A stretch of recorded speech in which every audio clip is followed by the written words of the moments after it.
Hey guys, it's John with CheatSheetPros.com. Today we're going to look at our daily fantasy plays for NFL week number 4. So I apologize ahead of time if my voice is a little scratchy. I'm not feeling the best. My son's had 3 baseball game and or practices on Monday, Tuesday, Wednesday this week, so I'm absolutely exhausted right now. But let's go ahead and get started. So we're going to start off looking at the weekly target chart. So I update this every week, and it's going to show all of your targets from week 1, week 2, week 3, average per game. And then I had some other stats in here that someone had messaged me and wanted me to bring back in. So we brought in yards per target, total targets, total receptions, total yards, and total TDs. Excuse me. And then also we brought in, after week 1, the DK and FanDuel pricing for the players. So these guys over in yellow, they're the ones I'm going to run through real quick, and then we'll take a look at some other plays, and then we'll go into looking at some possible stacks for the weekend. So the first guy up here on the list I want to talk about is DJ Moore. He comes in with 8, 11, and 12 targets, averaging more than 10 a game. And now that CMC is out with a hamstring, I really like him to continue his run. He's only 6,600 on DK and 7,300 on FanDuel. Now when we come over here and we take a look at Moore, I want to just look at his game logs and see how he's done. So week 2, 8 of 11, 79 yards, caught a TD, 21.9 points. And then last week, 8 of 12, 126 yards, no TD, but still put up 23.5 DK points.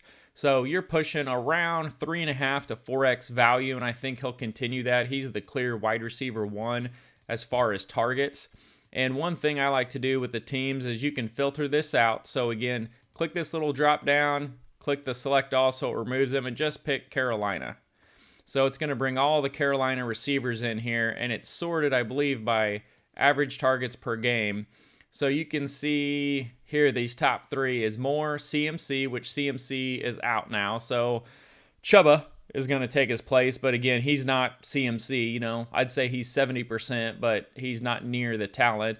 And then Terrence Marshall is the third guy on the list. And then, you know, with him getting twice as many targets as the guy below him and the number 2, I really like DJ Moore as a clear-cut number 1. So anyways, you can play him in GPP or cash games. I love him in cash games. Guy number 2 we're going to talk about is Cole Beasley. Now, what's funny about Cole Beasley, he had 13, 4, and 13. So after 13 targets, he flew up the chart on our week 1 target chart. So we talked about him going into week 2, and then he shit the bed with 4 targets. So then we kind of forgot about him, went into week 3 last week, and boom, there he was, 13 targets again. And what I love about him is his price tag is still only $5,400 on DK and $5,900 on FanDuel, so he is still cheap. And look at how many targets Buffalo's given out. I mean, this is phenomenal. So Diggs, he's always going to be the top option, although he hasn't had a lot of the receptions and yardages to go with it. But Cole's number 2 in there at 10 per game with 13, 4, and 13, and he's only $5,400. Now, Sanders got all the talk last week, so anyone that stacks Buffalo, I imagine they're either going to go Diggs or they're probably going to go Sanders, because Emmanuel Sanders is who you saw on Red Zone catching the multiple TDs, and people were going bananas. But again, he only had 6 targets. He's had 6 each of the last 2 weeks, so I'm going to take the lower-owned guy, or likely lower-owned guy, in Beasley, who had more than twice as many targets, and he's only $500 more, but I think either one of them is a viable option. I just lean Beasley on DraftKings for the PPR value, and it gives you something a little contrarian off the Josh Allen, Stephon Diggs stack that's extremely expensive. So let me clear this back out.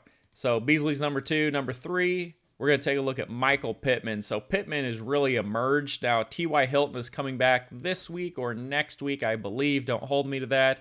But he's had 12 and 12 targets the last 2 weeks, which is phenomenal. And again, his price tag is, don't want to run away with that. His price tag is only $5,400 on DK, $5,800 on FanDuel.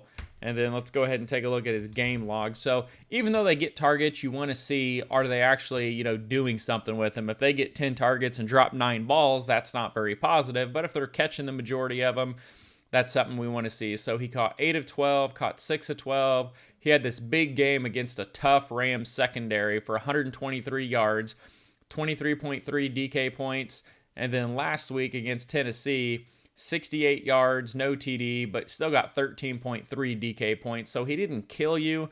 He got about 2.5x. So just someone to consider when you're building your lineups and filling in these cheap spots. Marvin Jones is not one that I was going to talk about, but he popped in here and I noticed that he is also only $5,400 and he's got 9, 11, and 8 targets. So Jacksonville's got a lot of people.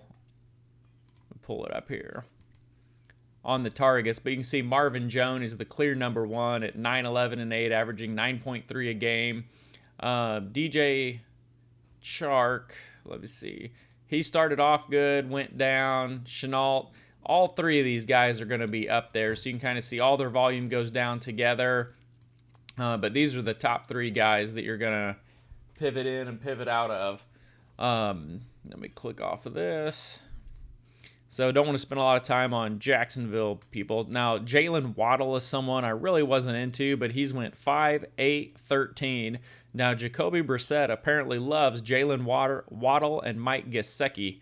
Waddle had 13 targets last week, and he's only 4,900 and 54 on FanDuel. So let's take a look at him. And I wasn't even aware of that until I looked at the target chart. I knew he did well, but I didn't realize how many targets he got. So he had 17.8 DK points, so 3.5x. He caught 12 of 13 targets, only 58 yards though, but again, he's getting a lot of volume. He did have a fumble, but someone that Jacoby Brissett likes, so we're going to look at a Brissett, Waddle, Gesicki stack. Gesicki I want to look at as a tight end. He's 4,000. He's another one that got a bunch of targets last week. He had 18.6 DK points at $3,800. So he returned about 4.5x value. So between 4 and 5, he did really good. He caught 10 of 12 for 86 and did not have a TD. If he'd have gotten the end zone, he'd have had, in the low to mid 20s, which would have been phenomenal value. So Waddle and Gesicki's one stack we're going to look at. Going down the list here, you got your normal high-end expensive guys that everybody knows about, like Adams, Kupp, Waller, Keenan, etc., etc. Terry McLaurin is one. He started off with 4. No one really paid too much attention, and then he exploded with 14. And then last week he was held to 7, and he was a big preseason hype. Now he is a little bit more expensive at $6,900 on DK and $7,100 on FanDuel, but let's look at him because he's someone that I really do like for GPP plays this week. Not so much cash game, but he's going up against a terrible Atlanta team. And everybody remembers this week 2 game against the New York Giants where he caught 11 of 14 for 107 yards, a TD, put up 30.7 DK points, which was around 5x value his $6,200 salary. And then last week he jumped to $6,900. Now he still got 7 targets, but he only caught 4 for 62.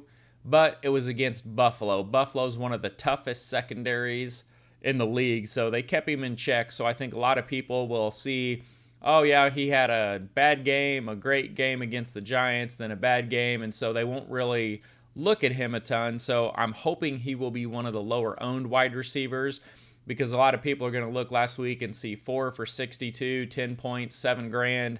That's 1.5x. Nope, throw him off the radar. But I'm looking more at this game here where he went bananas. But again, it's kind of a wait and see approach. And then those are the receivers that I wanted to look at. Let me pull these off. Now we're going to go over here to the quick stack tab. And we're just, that's the bottom. Okay, there's the top. Top, bottom, got it. So when I come over here and I'm looking at this tab, when I'm looking at stacks, the first thing I do is I make sure it's wide receiver 1, wide receiver 2, opponent wide receiver 1. That's going to be the most expensive stacks. But then I'm just going to sort this by the stack value and then kind of go down the list and take a look at it. So here we got Fields, Robinson, Mooney, Cephas. No, not exciting. You can see their average value here is not good. The ceiling, there is no ceiling, so we're just going to cross them off. Here, let me screenshot this. This will be easier than I can write on it. All right, so now looking at this, I might even be able to blow it up, make it easier for you to see. Okay, so over here we're looking, there's no ceiling here, or no average, no ceiling, so I'm just going to cross that one off, say nope. Zach Wilson, Corey Davis, Elijah Moore, Julio Jones. Julio Jones is questionable, so I would worry about that one. Average, It's below 2x. Ceiling's not bad. I mean, it could get there, and it's only 41% of the cap, but they have a team implied total of 19 points, so not real excited about anything to do with the Jets. Now, Dallas, everybody loves Dallas, so we're going to check this one. So we got Dallas, CeeDee Lamb, Cooper, and DJ Moore. I love that one. Now, it is expensive. It's 26.6, but it's projected at 3x value. It's averaging 2.92, and it's got a ceiling of 4.74x. Now, it's 52% of the cap, so this is going to leave you about 5,300 per player on DK, and it has a team implied total of 27.75. So that's a stack that we do like. It is expensive. The next one's going to be Tannehill, Julio, A.J. Brown. I'm just going to cross this one off because Julio and A.J. Brown are both questionable, and then I don't want to run anything back with the Jets for now until I know more. Burrow, Chase, we've seen that connection. Boyd, Marvin Jones, not terrible. Average is 287. We don't have a ceiling. It does leave some money left. Gives you an implied total of 26.75. So decent, good, not great. Brady, they get Antonio Brown back this week. So now you've got Godwin, Evans, Gronk, and AB. So a lot of mouths to feed. It's not bad, but this one's always going to be pretty expensive. Doesn't leave you a lot of money left over. So I'd say Tampa's viable, but probably not for GPP. Carolina, 24-4, projected at, no, my lines are getting mixed up. Yeah, projected at 291, and then average 282, ceiling a 3.7 with an implied total of about 23. So that's not terrible. I don't love it. I love DJ Moore, though, so if I'm playing him, I don't mind doing a Darnold stack with it. He's been putting up some points. Not a fan of Robbie Anderson. He hasn't really done much, so I'd probably mix off this and see what else we got. And running back with CeeDee Lamb, yeah, that looks good. CeeDee's been great. So when I'm looking at that stack, let's go back to the sheet. So Carolina here. So say we don't like the wide receiver 2. Let's see who the wide receiver 3 is. Okay, boom, this is better.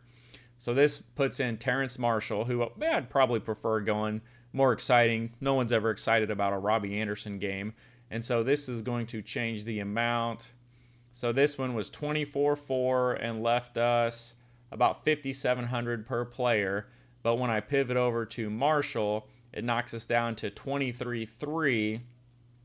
And then we have almost 6,000 per player. So I like that one there. Going Darnold, DJ Moore, Marshall, and Lamb. Let's put that in real quick, just see what it looks like. So we got Sammy, and again, this is GPP, not cash. So my GPP stacks, I like them to boom or bust. So if they bust, I don't have to sweat it or worry about it. But if they go boom, I'm one of the lower owned ones on there. Terrence Marshall, and then we're running back with CeeDee Lamb. And then defense, I typically, these average price left over here, I figure, what I do, 2,800 for defense. So I'm just going to plug, I don't like any $2,800 defenses this week. I'm just going to go down here and I'm going to take the Lions. It's pretty much a punt. Chicago hasn't really looked good, so I'm just going to plug them in there for now. So that leaves us about 6,100 per player left. So this is kind of a lineup shell. Now from here, you can do several different things. You can fill in your one-off players that you like, or if you're doing a 20 max, you could run this line 20 times and mix and match every decent combination to go with it. So when I'm building a lineup, I do a shell, and then I'll kind of screenshot it, set it to a side, and then I'll start mixing and matching. So if you're going to pay up for any running backs this week, I like Derrick Henry. I talked about him in the article. A.J. Brown's likely not going to play. Julio Jones is questionable. At $8,800, I typically don't recommend playing people this high, but he's got upside there. I mean, we saw it here in week 2 where he put up 50.7 DK points. He rushed 35 times for 182 yards, 3 touchdowns, and then caught 6 of 6 targets for another 55 yards. I mean, that's insane. So this could be a game they lean a lot on Derrick Henry. So if you are going to pay up for someone, I like Henry. One of the other guys I talked about in the article is Najee. So we knew the O-line was going to be bad in Pittsburgh. So I don't have a ton of Najee in season long. I've got him in a couple leagues, but I knew it was going to be bad. And so the non-PPR leagues, I didn't even mess with him. But you can see he went from 16 rushes for 45 yards, 10 for 38, 14 40. So he's really not getting any room to run on the ground. But what I do see over here is his targets went from 3 to 5 to 19 last week. So they're turning him into a mini Le'Veon Bell. So he had 1 catch for 3 yards, which everybody was highly disappointed. But again, that was Buffalo. Now we see Buffalo is pretty much an elite defense. Then he had 5 of 5 week 2, so people kind of sparked up a little bit. I mean, he was $6,000, he got 19 points, so he got 3x. And then last week he went bananas, caught 14 of 19 balls for 102 yards. So that was phenomenal. 31 DK points, and he didn't even score a touchdown. If he gets in the end zone there, now we're talking, 37.2 points at a guy that's mid-sixes, and his price went up $200. So I like that. I'm going to write it and see if he'll go in. So what I would do here is for GPP, do like Darnold, Moore, Marshalls. I like stacking 2 pass catchers, run it back with 1. So you could do Cooper, you could do Lamb. If you need to save money, you could put Schultz in here and free up some money and get some different stacks in there. But I like, running back, high floor, high ceiling, safe running backs. Henry and Harris, they're decent running backs to plug in, and then you can kind of fill in from here. I don't like giving out full lineups because I hate when you're in a contest and like first place has 150 of the exact same lineup. So I like to leave a couple holes open because I want you guys to pick out the players you want and plug them in there, and everybody's going to be a little bit different. Because I know if I plug a lineup in, somebody's going to go enter it, and then if someone else enters it, I feel bad if 2 guys are splitting any type of money. So let's go back over here. Again, we started off. All right, let's continue going down here. Heineke, Samuel's min price this week. He's $3,000. He's not bad. Running it back with Ridley and McLaurin. Heineke, that's not terrible. Actually, wasn't planning on even looking at that one. 22.8. And that leaves you even more money. Projected total of 25. So let me make a note of that real quick. So Washington, I want to look at. The Rams right now, they just don't even want to run the ball. They do, but like Stafford to Cup has just been absolutely ridiculous. I saw some stat where he was on pace for like 25 touchdowns and 2,500 yards, so he's going to die off. Woods is pretty much dead to me at this point. Hopkins hasn't really done much, and it's so expensive. I don't think you can really stack that game. Everybody's high. Mahomes, he's always viable, but again, we got this nosebleed pricing. I like to find these cheaper stacks kind of in this range here, in this green, where we have a lot of money left, where we could put in like Derrick Henry, Devontae Adams, and get some other ones. Then you just need your little stack to go off, and if it goes off, you're like, yeah, I have Derrick Henry left and Devontae Adams, and you're feeling pretty good. So that's how I'm using this to find stacks and some of the ones that I like. If I'm looking at cash game, I usually look by this average fantasy points and value. So I'll sort by this average value, the highest. And so these are kind of the stacks I'm going to narrow down for cash. They have high floors. Their average points per game's high enough. So for cash, you could do Brady, Godwin, Brown, Jacoby Myers. That's not terrible. Murray, Hopkins, AJ Green, Cup. Oh, we're still on wide receiver 3s. Let me go back to 2s. Go back, sort this again. Okay, so yeah, we got Murray, Hopkins, Cook, Cup. Expensive, but great for cash, high floor. Same thing with Tampa Bay. I like this one too. Carr, Edwards, Ruggs, Keenan Allen. I'd look at finding a way to get Waller in there, but I mean, it's cheap enough. For cash, it's good. This one's kind of mid-expensive. Herbert, Allen, Williams, Edwards. Don't really like that one. Minnesota runs too much. Wilson, it's usually Lockett or Metcalf. I would stack one of them, likely not both, because it's always one or the other that's going off. But I love the run back with Deebo Samuel, but again, expensive. Same thing, that's expensive. Then you come down here to Bridgewater, Sutton, Patrick, Marquise Brown. Not bad, but Denver's defense is so good. Like, this game isn't going to be a shootout, so average-wise, like, it's cheap enough for cash. You can put some studs in there and gobble up any of these points that does happen to score in the Denver game, but I don't love it. Lawrence, Marvin Jones, DJ Shark, and run it back with Jamar Chase. Now, that's interesting. That's only 21.7, 43% of your cap, and leaves $6,300 to $6,500 per player left. So I'd say that's more GPP than cash. Burrow, Chase, Boyd, Marvin Jones. Yeah, I don't mind that one either. You can also come over here by the team implied total and sorted high to low and say, okay, well, these games are the ones with the highest implied total. So maybe for cash, we're going to look at these and then, kind of fade these because Vegas does not think they're going to score that many points. So cash, we do the average. I love looking at the ceiling for GPP because it basically just gives you the ceiling. So you can see what's the highest scoring game. Now, these that don't fill out, that means there's a player in here that doesn't have any stats, so it can't calculate it. So this one's probably Schwartz and whatnot. Trying to flip through here. But anyways, your highest ceiling is going to be Arizona, Seattle, Dallas, Rams, KC. So we kind of know it. They're the most expensive stacks. So I'll also scroll this price tag and see cost of stack. Okay, Lamar, Marquise, Watkins, Sutton. So that's a cheap one that's got a high ceiling. And then we got Garoppolo, Debo, Ayuk, Lockett. That's a semi-cheap one. And then we kind of get this mid-20s. And then we come down here. Denver's popping out again. And then we go down here. So one of the cheapest ones would be Mac Jones with Jacoby, Aguilar, and run it back with Godwin. I mean, that one's not terrible at all, especially for GPP. It's 42% of your cap space. It leaves 6,500. So, I mean, you could get Adams and Henry in one of those stacks, which would be a lot of fun. And then you can also sort it by value.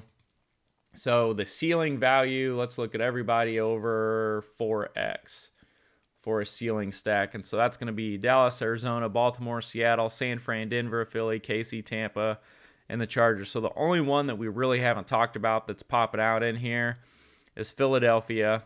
Hurts, Devontae, Rager, and Hill. It's expensive. It's not bad. But again, this Denver one keeps jumping in here. It is dirt cheap, and it's decent. We've seen that show up in 3 or 4 different ones. So just to recap, average fantasy points value is basically what you want to use to look for cash. Then we're going to look over here for GPP for ceiling stacks. And then I also like to just look at the cost of the stack. Say, what is the cheapest stack I can put together with a wide receiver 1, a 2, and an opponent wide receiver 1. And I have 3 under 18. So Detroit, that's not bad, but it doesn't really excite me. Robinson hadn't done anything. Cephas is up and down. Fields, he looked awful, so I'm not going to stack him again. I learned that lesson. So Miami is one because we've talked about Brissett and how he loves Jalen Waddle. Fuller, I guess he may be coming back this week. I'm not 100% sure, but let me look at the tight end because we know with the Miami stack, we want Gesicki. So we got Brissett, Gesicki, and Waddle. We'd already talked about all the targets. I think these two combined for 23 to 25 targets. And then run it back on the other side. Let's see, do we want to run it back with Hilton, who may come back this week, or Pittman? Nah, I'm running it back with Pittman. So right here, this would be, let me highlight that green. So Brissett, Gesicki, Waddle, Pittman. Look how cheap that is, 19.4. 39% of your cap, almost 7,000 left per player. And then one of the other things I like doing is taking this stack targets and value per share. So this just shows the targets of everybody and your receivers and then the target per dollar, and look which one comes to the top. Miami. So Brissett, Gesicki, Waddle, and Pittman. So this one has a lot of upside as well. So let's go ahead and take a look at one of those. I'm going to leave the old masterful Lions in there, and we're going to look at Jacoby Brissett. Jacoby, I think I'm going to look at Mikey G, Gesicki, Waddle, got him in here, and run back with Pittman. So this leaves us $7,100 to fill in these spots. Now, you know the 2 running backs I like, so I go to Henry, and then I'm going to go to Najee, and then just kind of build from there and see where I'm at. So after I have my stack, and then I have Derrick Henry, Najee Harris, I have $6,400 left for 2 players. Now, there's several different things you can do here. You can upgrade your defense. You could even go Devontae Adams And say, who do we got for 49? You could do Sanders, who had a big week last week. You could do Cordarrelle Patterson. I actually like putting Patterson in there. He's another guy I talked about in the article. He has 23.9 and 16.2 DK points. So almost 5x and 3x, and he's only $4,900. He's getting 7 rushes a game and 7 targets each of the last 2 games. So a sub 5K player in a team that's always going to be down, getting 14 opportunities a game, that's phenomenal. And I think it'll just end up going up from there. So, I mean, that gives you a decent lineup. That's kind of how I'd build it for GPP. I love having Adams and Henry in the same lineup. And some of the other options we could bounce off of and do.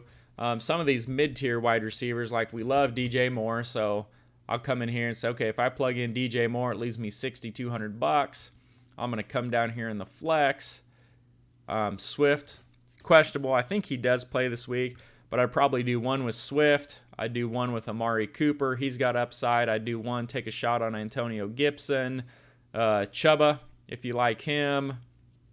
Hawkinson, Robinson. I mean, you've got a lot of options you can mix and match here. But Swift, he fits in there. So this would give us DJ Moore, Swift, Derrick Henry, and Najee. Swift is another guy I talked about in the article.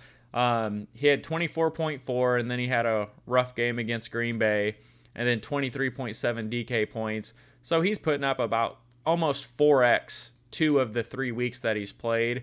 And I think I got a pop-up on my phone. I don't know where it was from, so I can't quote it, but it said you're going to see a whole lot more of Swift in the future. So I'm assuming he's only going to get better. But what I love about him is Detroit's always down.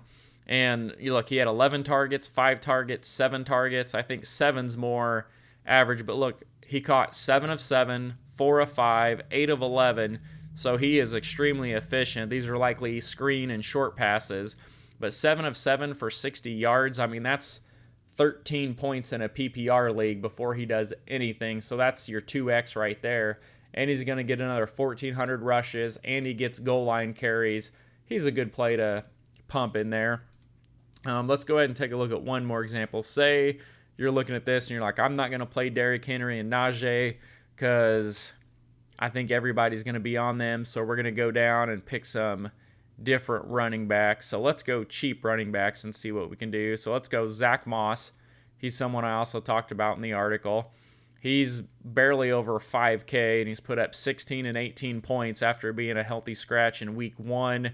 And he's got last week at least, he had the positive side of the snap share, red zone opportunities, and rushing attempts and targets. So I want to see if this grows over Singletary, so I'm willing to take a chance on him at 5,300 and go Moss in that high-powered offense. And who's another running back that everybody likes? Let's get someone that's semi-expensive but not too expensive. Where are we going to go here? Let's just go Zeke. I'm not playing much Zeke. He's up against Carolina, and I like their defense. But let's say you put him in there for GPP because you think he's going to be lower owned. So now you have $8,300 left for your 2 wide receivers. Now, this is where it gets a lot of fun because you can come in here and say, oh, okay, I want Devontae Adams and Tyreek Hill. So that's a fun lineup to play with. You got Zeke, Adams, and Hill in there. And you could even flip this around and say, okay, I want Cooper Kupp because he's been on fire. And then you have enough room. You could even put Derrick Henry in your flex. You could go down to Kamara, Kelsey, Hill, Adams. So that becomes a lot of fun. So if you find a lineup you love, I'd say run it 5 times and do one with Henry, one with Kamara, one with Kelsey, one with Hill, and one with Adams. I love doing one with Hill and one with Kelsey because that's the teeter-totter. One of them guys always blows up. And I think that's going to be the same with like Zach Moss and Singletary. We're not going to get a blow up, but we're going to get a 3 to 4x value out of one of them. And last year it was Cooper Kupp, Robert Woods. And right now we're looking at Keenan Allen, Mike Williams. We got a lot of pivots there. But anyways, I'm going to go ahead and cut this video off. You guys get an idea of some of the stacks I'm looking at for GPP, for cash, and some of the players that I do like. If you have any questions, feel free to post them. We have a free Facebook group in the description. Feel free to join it. If I remember, I'm trying to put polls up every week on people's favorite sports bet, favorite DFS play, favorite team stack. But feel free to post any polls.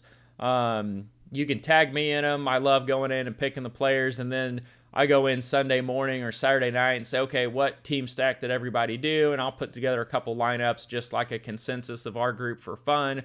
And of course, we also do have a premium group, and it's very inexpensive. It's $14 a month or $35 for 3 months, and it's every sheet that we do, every sport. I hate the sites that split it up. I keep it extremely inexpensive.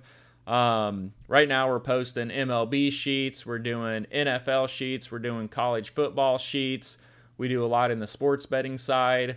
If you're watching this on YouTube, make sure to subscribe to the channel. I put up a college football best bets video this week, and then this is my NFL DFS video, and then later on this evening I'm going to go into the NFL best bets with our cheat line model. So talk soon. Good luck, guys. Sorry this ran out of 30 minutes, and we'll talk to you later.